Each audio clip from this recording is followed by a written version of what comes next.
heavily linked with Chelsea. This is what Chelsea's head coach Enzo Maresca had to say about United's forward.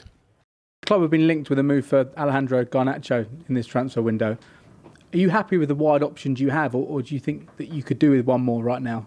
No, I'm happy with the one that we have in this moment. That we said many times. In the right side is Pedro Noni, in the left side Jadon. With the club, with sport director, we pay attention if something can happen, and we see in the next 10 days if something is going to happen.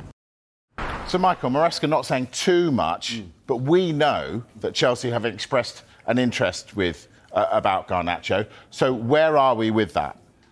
It's a player who is under consideration for Chelsea at present. Now, it might have to rely on Mykhailo Mudric's injury, potentially Nkunku moving on, João Felix, who's only just joined, potentially moving on as well. But we've seen already from Enzo Maresca, who's usually one of the most open managers, I feel, in press conferences. He likes to work with a tightish squad, seems to have his plan for when he plays in domestic competitions in Europe. But obviously we have to remember as well, there's another team at play here. Napoli had a bid rejected from Manchester United.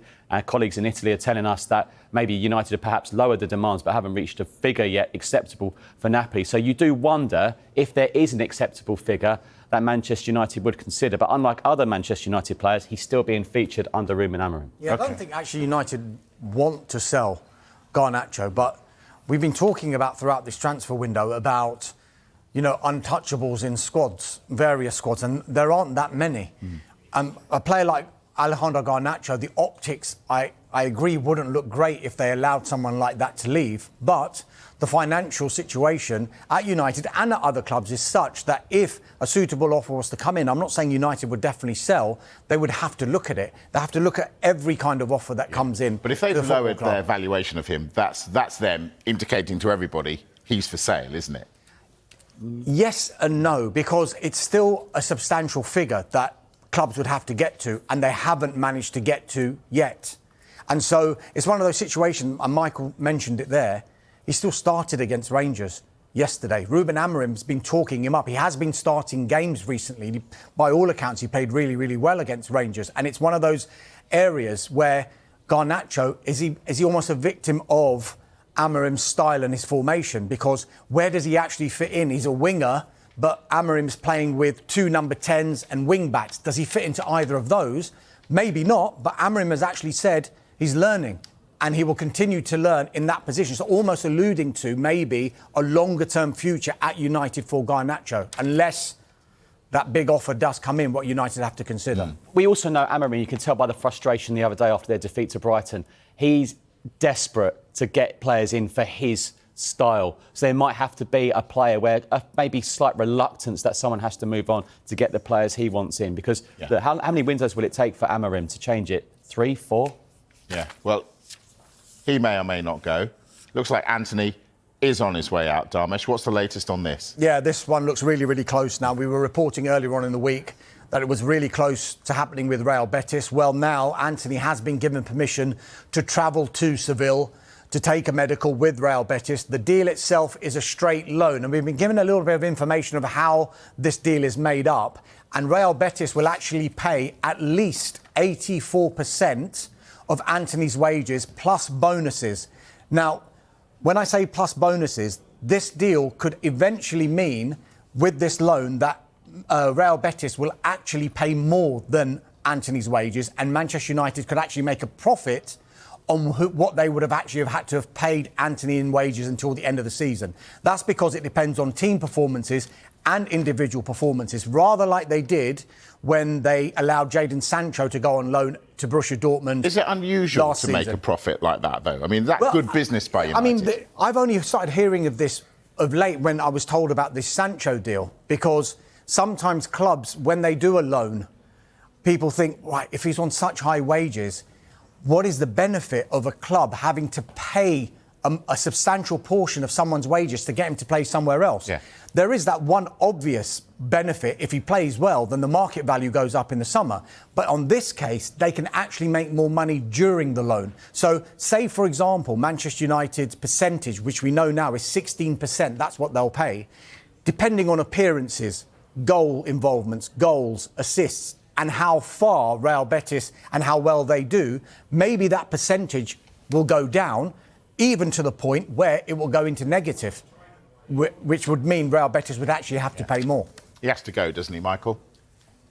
I think file this one under best for all parties.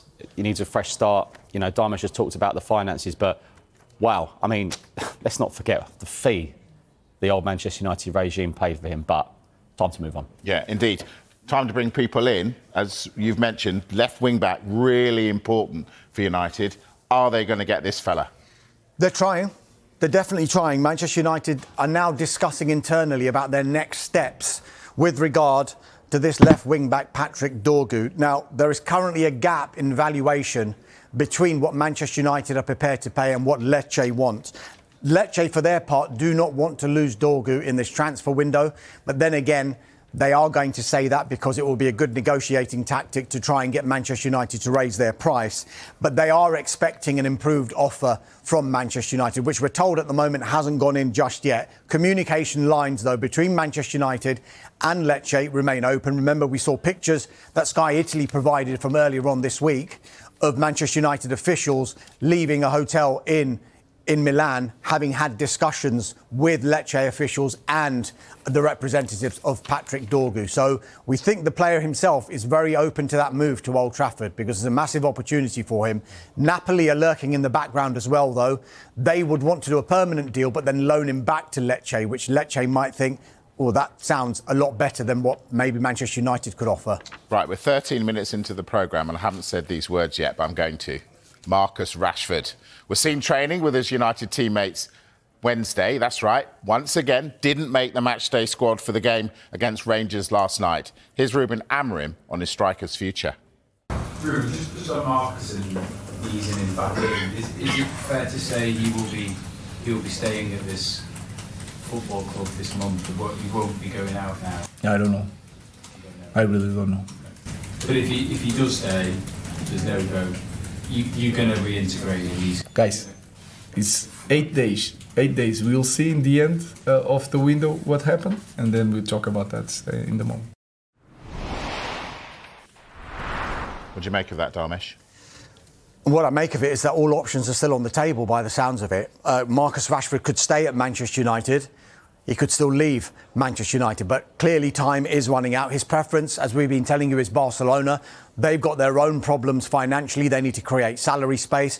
AC Milan, with their non-EU rule, they're going for Kyle Walker, so that would count Marcus Rashford out of a move to Milan. Borussia Dortmund, I think they're still interested, but the finances are really, really just unworkable, I think, for them just now.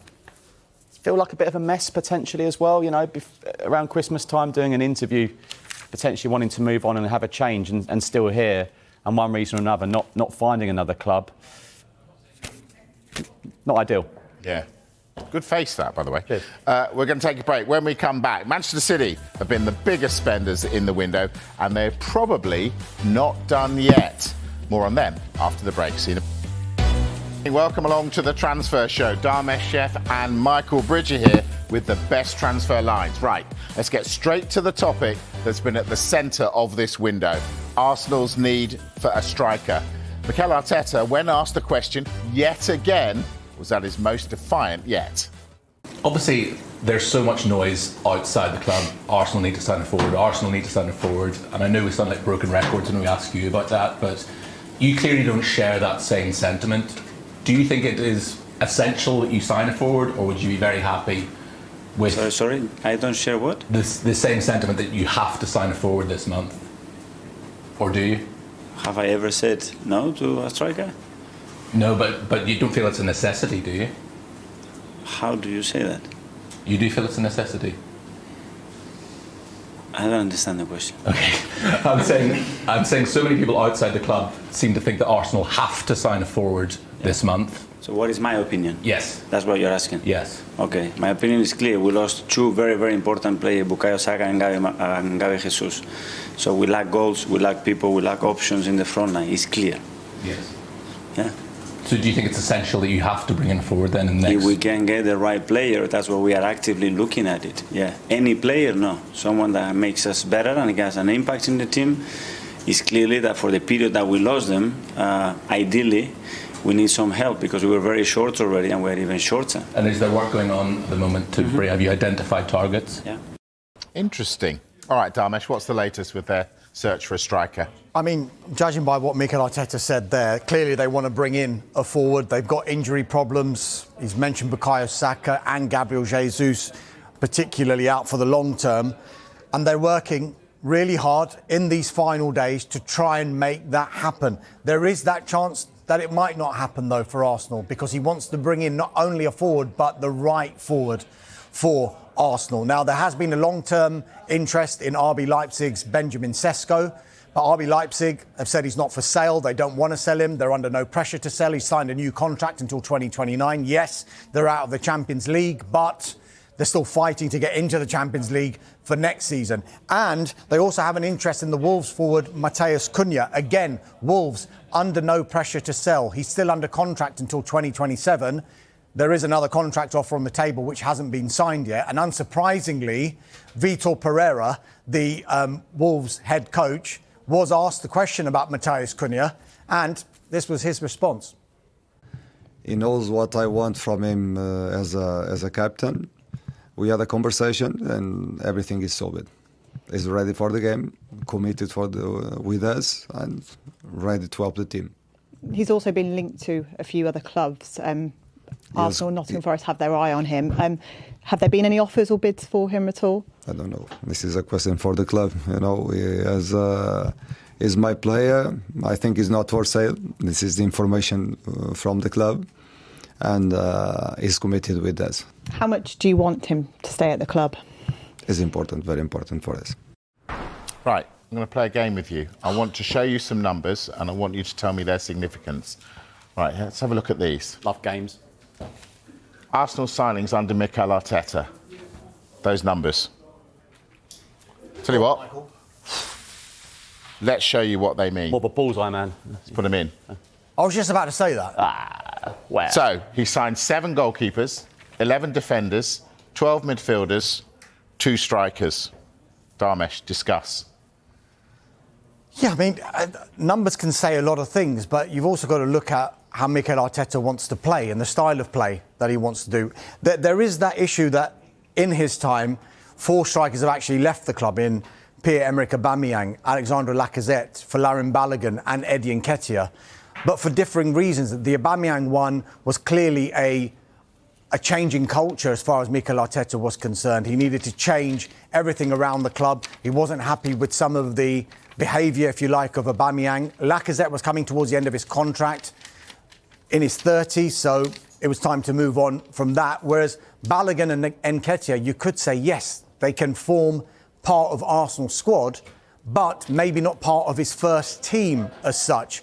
And players like Balogun and Nketiah at their age wanted first team football. So in that way, you could say, has it been neglected? Yes and no. But then last season, you could argue that Arsenal, they scored 91 goals in the Premier League last season. So was the furore about do we need a striker as big as it is now? Sorry, Darms is being very nice about Arsenal. 7 goalkeepers, 2 strikers. Is that neglect? Do you know what? I would probably flip it and say Ramsdale, Raya, success. When he inherited the squad he took over, Mikel Arteta, that defence needed some serious work. I've just written down here, Timber, Gabriel, Benjamin White. Upgrades. Midfielder, first one that comes to mind for me is Declan Rice. Supreme upgrade. Big money, but real upgrade. So I'd probably, yeah. I mean, as Darmesh says, you know, they didn't seem to have an issue in terms of scoring the goals last season. Also, this is a question for everyone here as well. Is a striker the hardest position to find real success in terms of the transfer market? You're seeing clubs now trying to get a striker.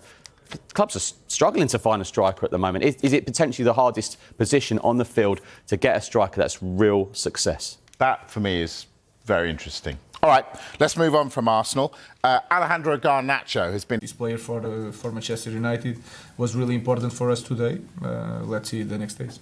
How close is he to getting back to his best, and how important is he to this team? I think he's improving in every aspect of the game. He was better today playing inside, also outside, changing positions. He's improving the recovering position. You can see it until 90 minutes, always there, recovering and helping. And sometimes showing some frustration, and that is really good because he wants more. I think he has potential to be so much better in every situation of the game. So what I can say is that he understood what I was trying to do and was really clear. I just want to help them, and but in the end, it's them that do the job. So a full 90-minute performance from Alejandro Garnacho last night. Was it a performance, Dan, of a player who looked like he was staying or leaving Manchester United? Very difficult to know for sure. He was applauding the fans of the Stretford end at the end. But I think what that performance did show was perhaps what we know about Alejandro Garnacho. I mean, he was definitely one of Manchester United's better players last night. But what I mean about what we know of Garnacho is he showed glimpses of absolute kind of electric ability, taking on the fullbacks, creating opportunities. But he also has that somewhat lack of a finishing product as well. He had a few really good opportunities, wasn't able to take them. And, you know, we know Manchester United are lowering their demands with Napoli in their negotiations for him. So it does seem they're open to potentially selling him in this window. But for me, I've said it all morning with all of you that I do think with Garnacho, though, and I said we saw it last night, I really do think his potential is superstar potential. Perhaps he doesn't fit in Ruben Amorim's system, but I think from a United fan perspective, it would be a huge shame to see someone who joined the club at 16, made his debut at 18, leave the club at just 20 years old. Yeah. Did the game last night and the performance from United as a team overall highlight the need for United to be moving on from certain players or to keep certain players in order to start building around them? I don't know how much we can read into the performance last night. Like Dan touched on, he created some opportunities. He probably should have scored a goal, hit the post from close range. But Garnacho is a player, I think there's a multitude of factors when it comes to his future at Manchester United. Firstly, does he fit into Ruben Amorim's system? He obviously plays with wing-backs. I don't think Garnacho's that, and I don't think he's a number 10 behind the striker either. And also what it represents when it comes to PSR. Garnacho, if Man United were to recoup, say, 60 million, it may allow them to spend up to 180 million in the transfer market and alleviate a lot of their PSR issues. But Amorim talked there about how he's frustrated and that how Garnacho wants to play more football. And you can understand that. Last year as a teenager, he played 36 games in the league for Manchester United, started 30 of those games, contributed heavily in their bid to win the FA Cup, scored in the FA Cup final as well. He's a player that's obviously very, very talented. If we lived in a world where PSR didn't exist, I don't think Manchester United would entertain selling the Garnacho because he has got such incredible potential. But he's a player that clearly wants to reach the heights and wants to play regular football. And I don't know if that works currently with how Amorim wants to play football in terms of those wing-backs and those number 10s behind the striker. But there's no doubt he's an incredibly talented player that I think, given the right opportunity and the right club to flourish, can go right to the very top. I agree, I have to say, with both Kweku and Daniel. I think the potential that Garnacho has is absolutely huge. I do think it'll be a decision that United will regret in the future. He could have a long-term future at that club, there's no doubt about it, but as Kweku said, I think PSR has a huge bearing, and if Patrick Dorgu, for example, is a player that they want to bring in, they have to offload, but to leave a homegrown talent go, I know it's 100% profit because of that very nature, but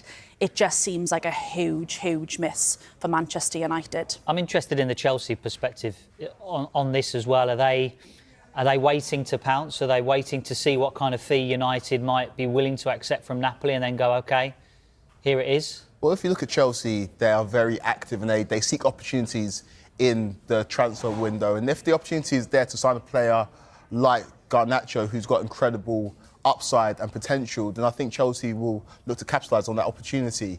It's the price tag, right? It's a lot of money. If you look at Chelsea's model in recent windows, there's not that much outlay on players like that. But I think we all agree he's such a talented boy. But Chelsea have got options in those areas. He's not a guaranteed starter. If you think on the left-hand side, you've got Jadon Sancho. Pedro Neto has been playing in that position as well, even though his more favoured position's on the right. You think about, obviously, Mudrik's going through his own issues, but Chelsea are well-stacked. Esteval comes in the summer, very, very talented young Brazilian player. So he'll have to fight for his place if he was to come to Chelsea, but he would definitely be an addition to that Chelsea squad. And I think Manchester United, similarly to Man City when they let Cole Palmer go to Chelsea and saw him flourish last season, and even kicked on this year, they may live to regret selling him to a Premier League rival. And I think for a lot of Manchester United fans, they prefer to see him go abroad to a team like Napoli because it could come back to bite them. I also think from a player's perspective, you know, we always talk about from a Premier League perspective, Manchester United, Chelsea. But I think if you're Garnacho, Napoli are interested. Let's not forget, they're top of Serie A. Antonio Conte is their manager. We've seen players recently go. Scott McTominay, for example, is having a fantastic season. And you talk about options here at Chelsea. At Napoli, they have David Neres and Politano as their main wingers. But after that, having lost Kvaratskhelia to PSG, they don't have a lot of depth in those positions. So if you're Garnacho, you have an opportunity, as much as I'm sure he'd love to stay at United, you have an opportunity to compete for a league title in Serie A, to work with a world-class manager. And I mean, him with the likes of Lukaku up front, that would be pretty electric as well with that midfield. So I know we always look at it from a Premier League lens, but actually for him, it's a great opportunity if United are to get the right money for him. Yeah, and I guess there's another incentive for Garnacho as well to play in a stadium and a place that is so loved, another Argentinian, Diego Maradona, as well. So while Garnacho's future remains uncertain, the prospect of Marcus Rashford joining Barcelona this month is receding by the day. Now, Barca's priority is contract renewals for Pedri and Gavi. They would need outgoings before they can make space for Rashford's wages. Rashford once again left out of the squad last night, but he did watch from the stands at Old Trafford. He posted this image on his social media with the words, "Come on the boys." That we will be talking about Arsenal as the window ticks down. Another club we're going to be talking about, Manchester United, that's for sure. Chelsea are considering a move for United's Alejandro Garnacho before the window closes. Enzo Maresca has been talking today and has insisted he's happy with his current forward options. No, I'm happy with the one that we have in this moment. That we said many times. In the right side is Pedro, Noni. In the left side, Jadon. Misha was with us. Now he's not with us. But Tyreek, I think it's a young profile that can help us. So in this moment, we are okay. Maresca says we're okay. He's happy with his options. Does he have to be mindful then of, I guess, the balance of his squad if Chelsea go out and buy Garnacho? Yeah, it's very interesting, the scenario Chelsea find themselves in, because I think two things can probably be true at once. That, yes, he could be happy with the options he currently has, but Chelsea can also be very interested in potentially bringing Alejandro Garnacho to the club. I mean, remember, he's just 20 years old. He has well over 100 appearances in the Premier League, so great experience for someone like him. And he showed yesterday against Rangers what he can potentially do if he can show that consistency. Some great runs, perhaps a lack of a bit of an end product. But Garnacho is a fantastic footballer, young footballer as well. And I think for Chelsea, yes, they have a lot of attackers, but what they're also seeing is a lack of consistency from their options. I think if they potentially offload a few like Christopher Nkunku, I'm just going to put it out there, right? This is my proposal. Potential swap, Nkunku to United, plus maybe a bit of money for Garnacho. Garnacho goes the other way. Nkunku would be a lovely fit for Amorim's system. I'm not saying there's any kind of inside sources on that, but that's something potentially I would like to see because it might fit both clubs. You never know. Pure speculation from Daniel there. Garnacho played the full 90 minutes, actually, of United's late 2-1 win over Rangers in the Europa League last night. This is what Ruben Amorim said after the game on the future of the winger. This year, this player for Manchester United was really important for us today. Let's see the next days. How close is he to getting back to his best, and how important is he to this team? I think he's improving in every aspect of the game. He was better today playing inside, also outside, changing positions. He's improving the recovering position. You can see it until 90 minutes. He's always there, recovering and helping. And sometimes showing some frustration, and that is really good because he wants more. I think he has potential to be so much better in every situation of the game. So what I can say is that he understood what I was trying to do and was really clear. I just want to help them, and but in the end, is them that do the job. From listening to that, I realise it's a difficult question to ask, but from listening to Ruben Amorim there, do you think Garnacho will be still a Manchester United player at the end of the window? Doesn't seem likely at the moment, I'd say. I think Ruben Amorim there, the demeanour and the way in which he answered the question really said it all. And I think it's a shame, it's a real shame, because as Dan mentioned, he's got so much potential, Garnacho, but in an ideal world, I think United would want to keep him, but it's that PSR. Once again, profit and sustainability rules are having such a big part to play in what clubs can do this season. We've spoken about it already. I think it's also the difference between bringing in a Patrick Dorgu, like, for example, that Ruben Amorim needs to fit into his setup and his system.